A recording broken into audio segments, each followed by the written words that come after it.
اور نبی کیا بتا رہا ہے؟ نبی کیا بتا رہا ہے؟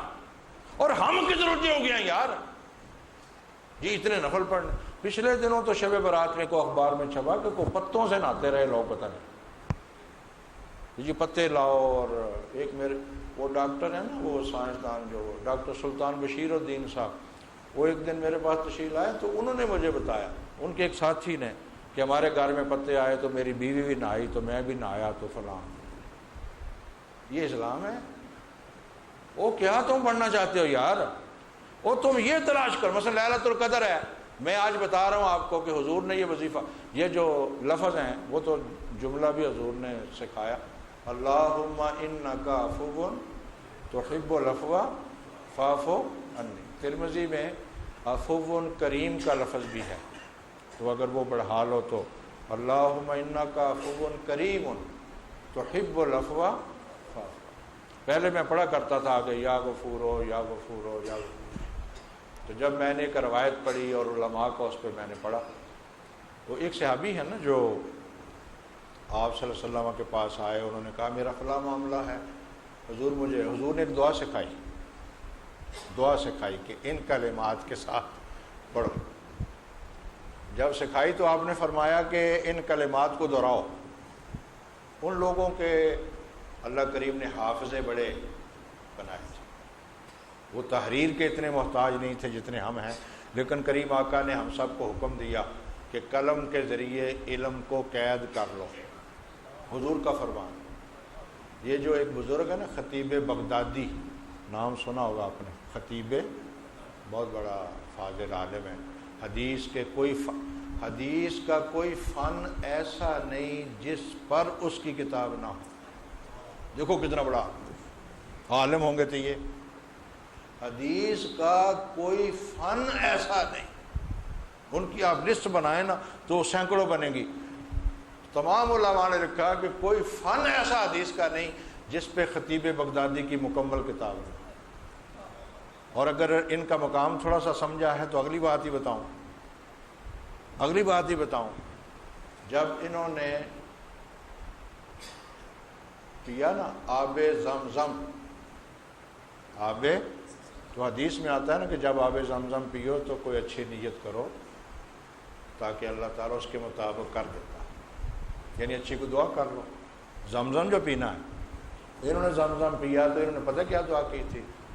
یا اللہ مجھے حضرت بشر حافی کے قدموں میں جگہ عطا.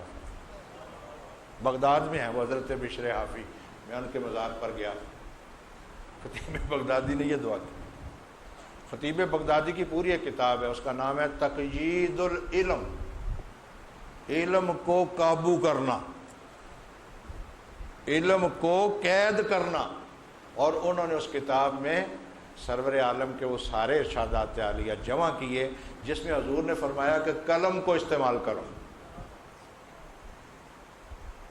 اور قلم کی قوت راضی سے پوچھو، قلم کی قوت راضی سے پوچھو. ہمیں کیا پتا، ہمیں پکوڑے، سموسے، بوٹیاں، چاول، بریانی کھاؤ مرو، حیوان بنو، ڈنگر بنو. قلم کی طاقت پوچھنی، راضی سے پوچھو. راضی کہتا ہے قلم کا رکوع قوموں کو سجود میں ڈال دیتا. دیکھو جملہ یہ جملہ، اور کہاں سے سیکھا انہوں نے؟ سب سرور عالم سے. یار جس دین کا افتتاح لفظ اقرا سے ہو اس پہ کوئی جہالت. پچھلے کتابوں میں پڑھتا ہوں، کیا آپ سے عرض کروں میں، یہ جو دارالاسلام کا لفظ بولا جاتا تھا، دارالاسلام ایک لفظ ہے نا، دارالاسلام، دارالحرب. دارالاسلام کا لفظ کا ترجمہ تھا دارالعلم، کہ وہ معاشرہ جس کا کوئی شہری جاہل نہ ہو. اب آپ دیکھ ہی لیں، لوگوں کمزوری علم ہے. مثلا میں اسلام کا ایک خادم ہوں، مجھے کوئی ایسا عالم نہیں ملتا جس سے میں مسئلہ ڈسکس کروں. وہ سارے مجھ سے تو پوچھنے آتے ہیں کہ مجھے بھی تو بتائے. حالانکہ مطالعہ آدمی کرتا ہے، بڑھتا ہے، قرآن کے لفظ ہیں وَفَوْقَ كُلِّ ذِي عِلْمٍ عَلِيمٍ. لیکن ہماری پریشانیاں. تو سرور عالم صلی اللہ علیہ وسلم نے یہ دعا، اللہم انک عفو کریم تحب العفو فاعف عنی. وہ صحابی آئے، انہوں نے آپ سے دعا پوچھی، کوئی اور دعا آپ نے سکھائی، فرمایا دہراؤ، فرمایا دہراؤ۔ انہوں نے ایسے کیا کہ اس دعا میں لفظ تھا بے نبی کا، سرور عالم نے سکھائی نا بے نبی کا۔ انہوں نے ظاہر ہے کہ ادب والے لوگ تھے، انہوں نے نبی کا کی جگہ رسول کا پڑھا۔ رسول کا لفظ اونچا ہے نا، نبی کا لفظ جو ہے نا وہ نیچے ہے، رسول کا۔ انہوں نے جب دہرایا نا تو بے نبی کا کی جگہ پڑھا بے رسول کا، تو وہ بھی سرور عالم ہے۔ آپ نے فرمایا بیٹے نہیں، رسول کا نہیں پڑھنا، نبی کا پڑھ۔ اس کے تحت محدثین نے لکھا، محدثین نے کہا کہ جب تمہیں پتہ چل جائے کہ سرور عالم کے یہ لفظ ہیں، بس ڈٹ